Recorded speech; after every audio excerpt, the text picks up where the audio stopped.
começar mais uma entrevista do Espiritismo BH. Esperamos que você goste.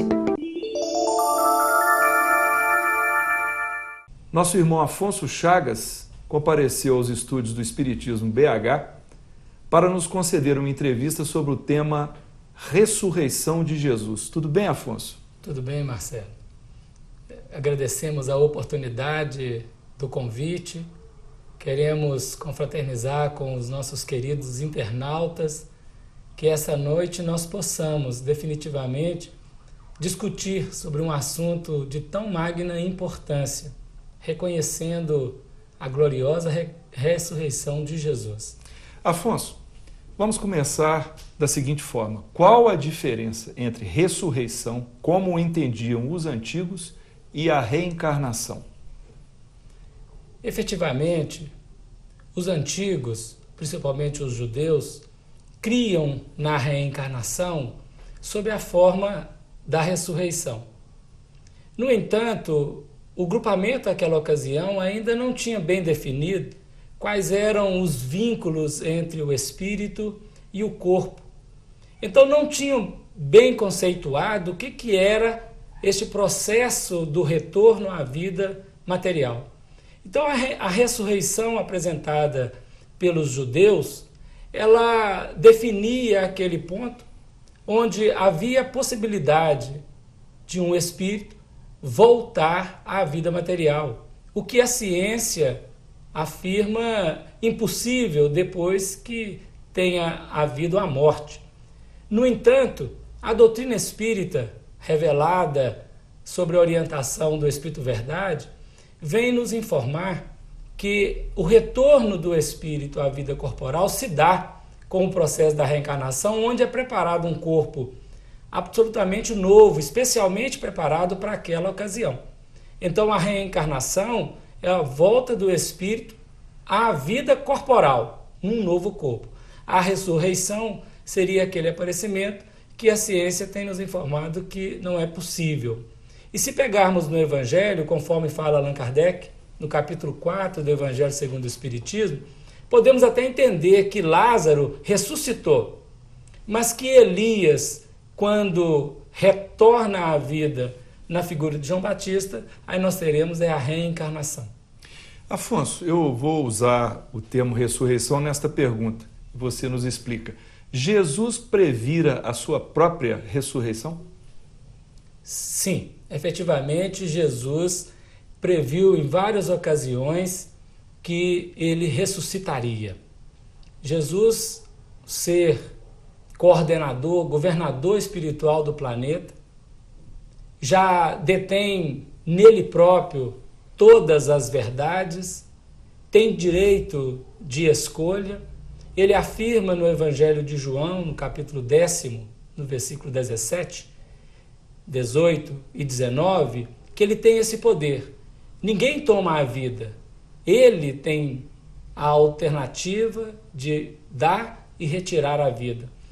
No Evangelho de Mateus, logo após a confissão de Pedro ser ele o Cristo, Jesus afirma aos discípulos que era necessário ir a Jerusalém, padecer dos anciãos, padecer dos príncipes, dos sacerdotes, dos escribas, ser morto e ressuscitar ao terceiro dia.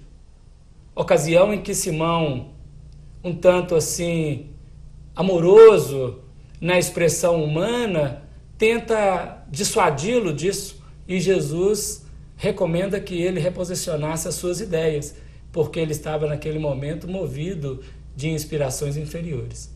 Era necessário padecer a morte e a ressurreição. Afonso, você poderia, por favor, então, repassar o episódio do sepultamento e da ressurreição de Jesus? Sim. Nós vemos a narrativa do Evangelho, concordes no Evangelho de Mateus, de Marcos e de Lucas, que Jesus expira a hora nona, que corresponde ao nosso horário, às 15 horas. Uma vez expirado o corpo morto, José, um dos integrantes do Sinédrio que não compactuara com a morte e com a perseguição ao Senhor, solicita de Pilatos o poder sepultar.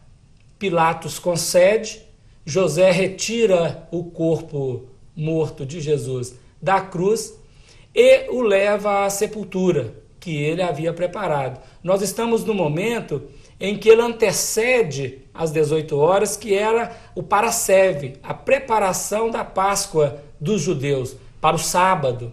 Então, naturalmente, José sepulta Jesus no túmulo, ele passa esse sepultamento todo o sábado para fazer a ressurreição no domingo pela manhã.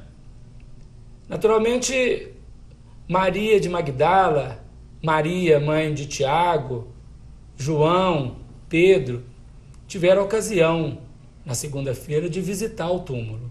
Pois é, então, como eu estava dizendo, José de Arimateia, que é concedida a ele a honra de poder sepultar o corpo de Jesus, e esse sepultamento, ele efetivamente acontece na sexta-feira, logo após a expiração do Senhor. Afonso, o Espiritismo é capaz de explicar o que ocorreu com o corpo físico de Jesus? A doutrina espírita, Marcelo, como revelação da verdade, ela tem possibilidades de explicar os fenômenos da vida. Gradativamente, a mentalidade humana compreende melhor todos aqueles fenômenos que aparentemente são absurdos, sobrenaturais. Jesus tinha esse poder sobre o seu corpo. Muitas vezes ele desaparecera em meio à multidão que queria apedrejá-lo, multidão dos judeus, daqueles representantes legais dos fariseus. Então, o que acontece com o corpo de Jesus? Nós aprendemos no Evangelho, na primeira carta de João, capítulo 4, versículo 2, que Jesus veio em carne. Mas também, fazendo um confronto de ideias, aprendemos com Paulo de Tarso, na primeira carta aos Coríntios, no capítulo 15, no versículo 39, que nem toda carne é a mesma carne. Então, naturalmente, o corpo de Jesus era constituído de uma substância um tanto mais rarefeita do que o nosso corpo. Então, o que o nosso corpo gasta de dezenas de anos, ou até mesmo de século, para decompor completamente, nós podemos entender que o corpo de Jesus, ele decompôs-se naquelas horas que passaram ali no sábado. Então, efetivamente, a doutrina espírita nos ajuda a compreender este movimento, porque era um corpo constituído de elementos mais sutis da natureza e fácil de decompor. Desde que o Espiritismo não atesta o retorno à vida em um corpo já morto, como você explicou, como o Espiritismo explica o fenômeno do reaparecimento de Jesus a Maria de Madalena e, posteriormente, a alguns discípulos? Coube à doutrina espírita a possibilidade da revelação do corpo espiritual, que Allan Kardec designa como perispírito. É aquela substância que envolve o espírito e que anima o corpo, é o modelo organizador biológico. O perispírito é o corpo que o espírito apresenta após a morte, fora do corpo físico. Então, naturalmente, uma vez morto o corpo físico de Jesus, decomposto a partir daqueles dias, Jesus passa a utilizar o corpo espiritual e a materializá-lo. Há alguns momentos ele é uma aparição visível e audível. Em outros momentos é uma aparição visível, audível e tangível. Então Maria de Magdala o viu, mas os outros que estavam por perto não viram. Foi uma aparição visível e audível. Agora, quando ele aparece para os discípulos, ele aparece materializado. Densificou as vibrações do perispírito e tornou-se passível de toque, tangível, de tangibilidade junto aos seus companheiros de jornada.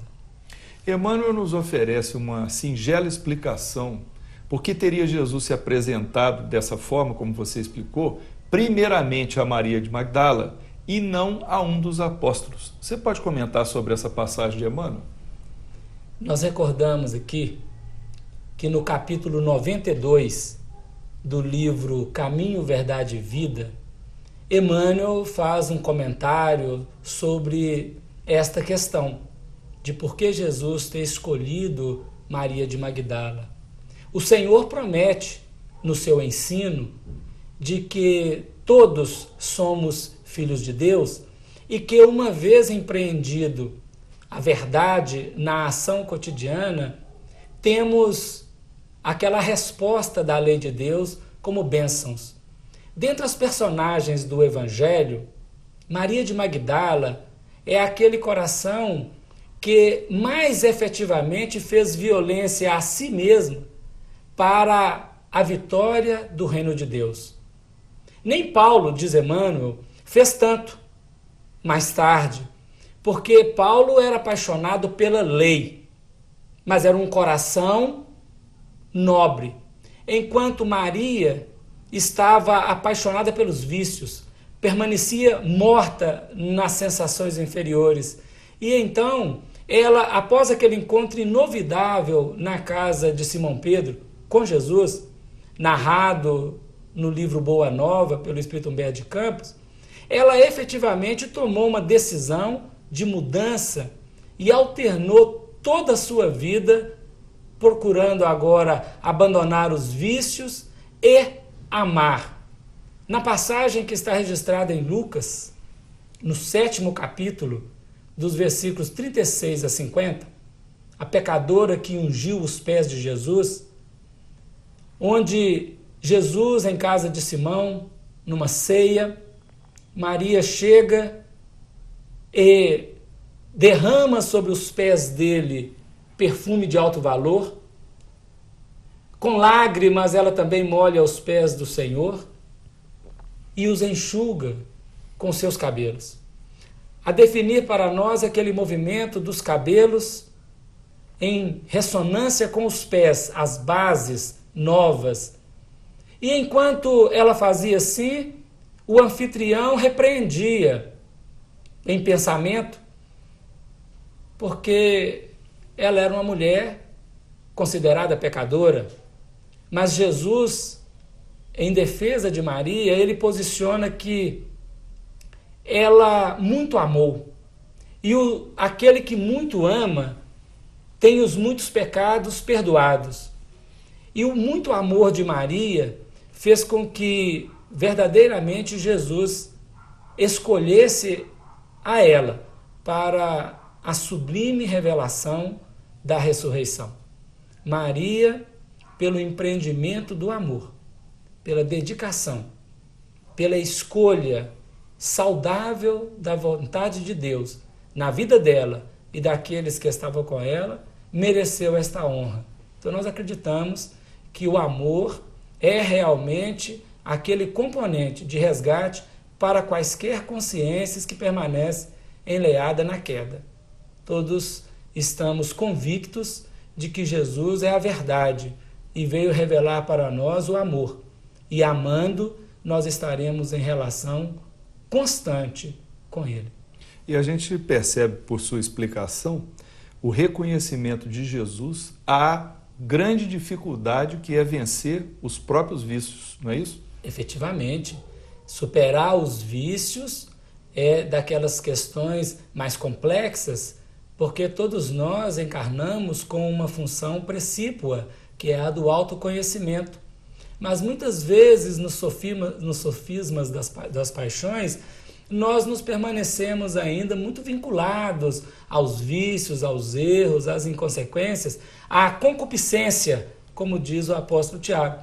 Então, naturalmente, é preciso uma decisão interior e fazer o uso da vontade, aquela gerente esclarecida e vigilante que governa todos os setores da ação mental, da vida mental, como diz Emmanuel no livro Pensamento e Vida, a definir para nós que o esforço constante, ele será aquele ponto capaz de fazer a nossa renovação. E Allan Kardec, ele tem a ocasião de questionar no Livro dos Espíritos, na questão 909, se pode o homem, pelos seus esforços, domar as inclinações más. Ao que os Espíritos respondem que sim, desde que faça esforços muito insignificantes. E vão explicar que o que nos falta, ou que falta ao homem às vezes, é a vontade. Justamente por não fazer uso desta vontade, nós não superamos as dificuldades. Afonso, você mencionou superficialmente algumas passagens, né, do retorno de Jesus reapresentando-se após a sua morte aos discípulos.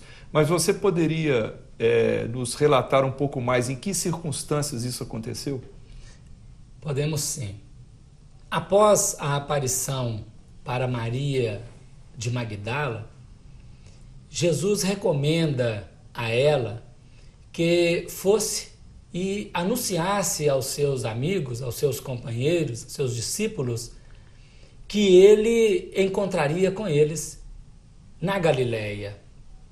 Mas acontece que naquele próprio domingo, de manhã cedo da ressurreição, chegado o período da tarde, cerrada as portas naquela casa onde eles se reuniam, com medo dos judeus, naquele concílio, naquele cenáculo, aparece o Senhor, diz a eles: paz seja convosco. Naquela ocasião, Tomé não estava presente. Os discípulos puderam então confirmar efetivamente a ressurreição do Senhor, naquele momento de aparição. Semana seguinte, com a presença de Tomé, o Senhor torna a aparecer, e é aquele momento inesquecível onde Tomé é convidado a colocar o dedo na ferida para confirmar, vendo e sentindo, a verdade da ressurreição de Jesus. Antes disso, há um episódio em que 2 discípulos estavam em caminho para a cidade de Emaús, e um peregrino aparece entre eles, dialoga com eles, pergunta o porquê da tristeza, e vai dialogando e explicando, e eles como que não reconheciam aquele peregrino. Chegado ao objetivo, o peregrino fez menção de saída para continuar a viagem, e um dos discípulos diz assim: permanece conosco, fica conosco mais um pouco. O peregrino aceitou. Assentados no momento da ceia, no partir do pão, ele se deu a revelar. Os discípulos entenderam ou reconheceram que era o próprio Senhor. E esta passagem ela é interessante porque Emmanuel a intitula O Amigo Oculto. E nós entendemos que é a partir deste momento, onde Jesus dialoga ou é reconhecido para aqueles discípulos na cidade de Emaús, é que ficou famosa aquela expressão na época do Natal do amigo oculto, onde devemos repartir do nosso pão, repartir dos nossos bens com o nosso irmão, num regime de fraternidade, de amizade, de alegria. E 40 dias após a crucificação, já na Galileia, à beira do lago Tiberíades, Jesus novamente aparece para os discípulos, e um pouco depois, ali estavam 7 discípulos, naquela famosa pesca que João narra no seu Evangelho, no capítulo 21, onde pescou 163 grandes peixes, e logo depois Jesus aparece novamente para aqueles 500 da Galileia. É o último dia dele, realmente aqui na terra, mais efetivamente com os discípulos, onde ele faz a sua ascensão ao reino celeste. Afonso, para certas religiões cristãs, a ressurreição, ou seja, o retorno de Jesus no mesmo corpo após a sua morte, é um artigo de fé. O fato de o Espiritismo não aceitar essa hipótese e explicar de outra forma faz com que o Espiritismo deixe de ser uma religião cristã? De maneira nenhuma, Marcelo. Os dogmas, as verdades estabelecidas e úteis em determinado período da história da humanidade, elas depois que há um avanço da compreensão do ser humano, um avanço do intelecto e até mesmo da moral, nós vamos entendendo que as verdades elas vão sendo compreendidas de outra maneira, de uma forma assim mais ampla. Então, a doutrina espírita, que surge na Terra como uma promessa que o próprio Senhor Jesus fez aos discípulos, quando no Evangelho de João, no capítulo 14, ele define que enviaria o outro Consolador para que fizesse recordar de tudo que ele tinha dito, relembrar de tudo que ele tinha dito e ensinar todas as coisas. Na realidade, o Espiritismo chega como aquela revelação de Jesus, definindo para todos nós pontos outros para o encontro da verdade. Então, o perispírito não era conhecido como a doutrina espírita informa pelos hebreus antigos. Eles tinham algumas informações, mas não sabiam o mecanismo de funcionamento, não conheciam a tangibilidade que o perispírito pode levar a efeito. Então, quando a doutrina espírita afirma que Jesus realmente reaparece após a morte com um corpo que era a semelhança do que ele tinha, é o corpo perispiritual. Ele torna o corpo visível, audível, tangível, podendo ser tocado.